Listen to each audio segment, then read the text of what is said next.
Today, Black Shalom L'Chaim, purified drinking water. They got it is up there. Shouts out to the 12 tribes. Support the people, not the cause, man. Now, first of all, I want to apologize for my visual absence, and I want to call this more of my from the stadium play.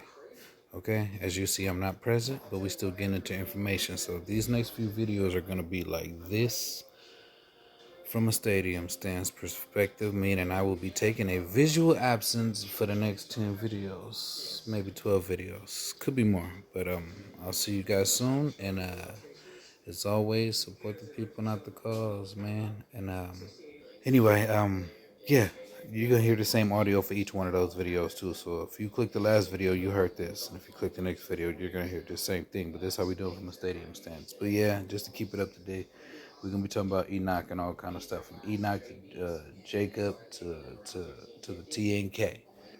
Another thing on top of another thing. What I mean by stadium stance is, I have my left fields and I have my right fields. I said there's gonna be no center fields or shortstops yet, but this was more like stadium stands because for one, I'm taking a visual absence. I'm like out there in the crowd on this one, and for two, it's kind of like me sitting back. I'm not pushing this, trying to convert, or like I said, or do anything other than provide information. So that's what I mean by stadium stands. I'm gonna take a back seat on this one and watch the game. Okay. If that makes any sense to you. Wish y'all could see me do this when I do this. Cue that music I like.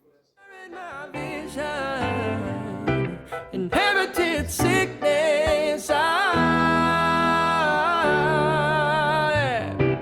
every day I piss money away.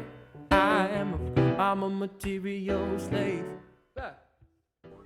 What if I gave you a prophecy today that was fulfilled 800 years from now, and you and I were around to see the fulfillment of that prophecy?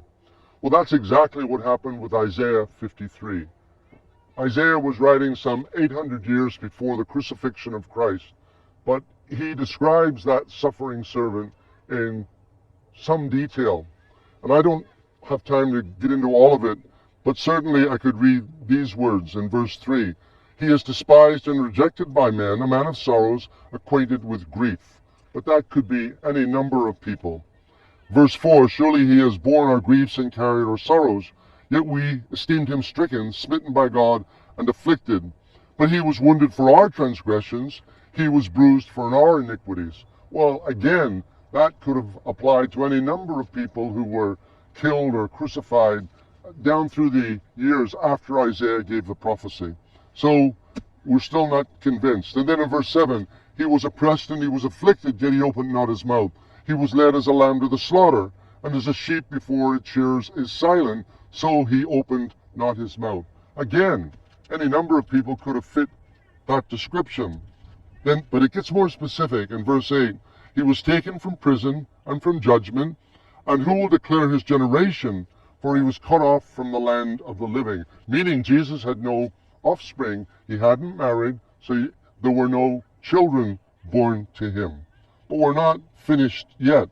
And then it says, in verse 9, and they made his grave with the wicked, which is to say, Jesus was crucified between two, well, they were called criminals. Whatever their crime was, he was crucified with them, but with the rich at his death. And of course, he was buried in a rich man's tomb. So there are a lot of parallels here that are a little more specific. And Isaiah could never have thought of all of that and put it together, and then he wasn't around 800 years later to make it happen. So Moses said in Deuteronomy 18, the test of a true prophet is that what he prophesies eventually comes to pass. Isaiah was a true prophet.